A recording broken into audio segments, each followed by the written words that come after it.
কিছুদিন পূর্বে এক বক্তার মুখে শুনেছিলাম মৃত্যুর পর আপন ভাই বোনের নাকি আর কোনোদিন দেখা হবে না। এখন আমার জানার বিষয় হচ্ছে এই কথাটি কতটুকু সত্য, আর যদি সত্য হয়েও থাকে তাহলে কেন? রাসূল সাল্লাল্লাহু আলাইহি ওয়াসাল্লাম তো বলেছেন, যার সাথে যার মহব্বত তার সাথে তার কিয়ামত। প্রথম কথা হলো যে এটা সঠিক কথা না।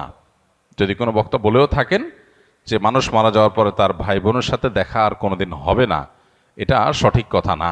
কারণ কোরআন হাদিসে কোথাও এরকম কোনো কথা বলা হয়নি যে মানুষের মৃত্যুর পর আর প্রিয়জনের সাথে কখনো দেখা হবে না, বরং এর উল্টাটা আছে। আল্লাহ রাব্বুল আলামিন কোরআনে হাকিমের মধ্যে ইরশাদ করেছেন, যে ব্যক্তি ঈমান এনেছে এবং ওয়াত্তাবা'আতহুম যুররিয়্যাতুহুম, তার পরবর্তী বংশধর যাদেরকে সে রেখে গেছে পৃথিবীতে, তারা যদি তার অনুসরণ করে, অর্থাৎ তার ঈমান আমলের অনুসরণ করে, তাহলে আল্লাহ তাআলা বলেছেন যে তাদেরকে তাদের সাথে আল্লাহ তাআলা ইলহাক করে দিবেন, সংযুক্ত করে দিবেন।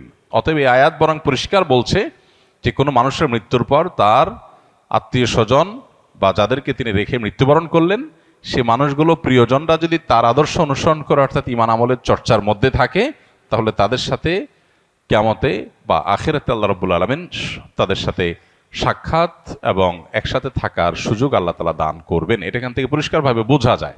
আর এর পাশাপাশি নবী সাল্লাল্লাহু আলাইহি ওয়াসাল্লাম আরেকটা হাদিস আছে, আলমার ও মা'মান আহাব, অর্থাৎ মানুষ যাকে ভালোবাসে তার সঙ্গে সে থাকবে।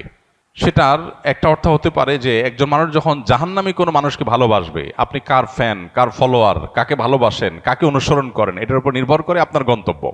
একজন মানুষ যখন কোনো খারাপ মানুষ অনুসরণ করে, তখন তার সাথে কিয়ামত হবে, তার সাথে তার হাসর হবে, সে তার পরিণতি ভোগ করবে।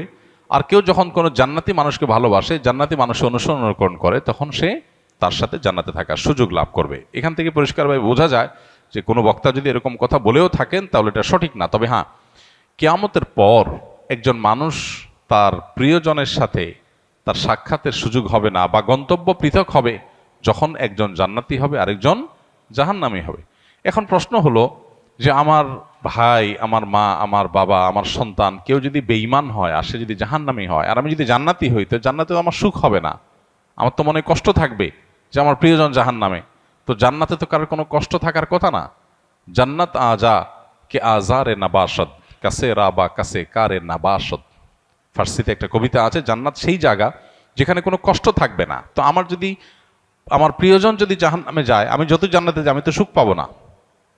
তাহলে আল্লাহ তাআলা আমাকে কিভাবে সুখী করবেন? উত্তর হলো, আল্লাহ রাব্বুল আলামিন আমাদেরকে জান্নাতে যখন নেবেন, বা আখিরাতের মারহালা বা স্তরগুলো যখন, লেয়ারগুলো যখন আমরা পার হব, আমরা দুনিয়ার মতো করে সেগুলোকে চিন্তা করি সাধারণত।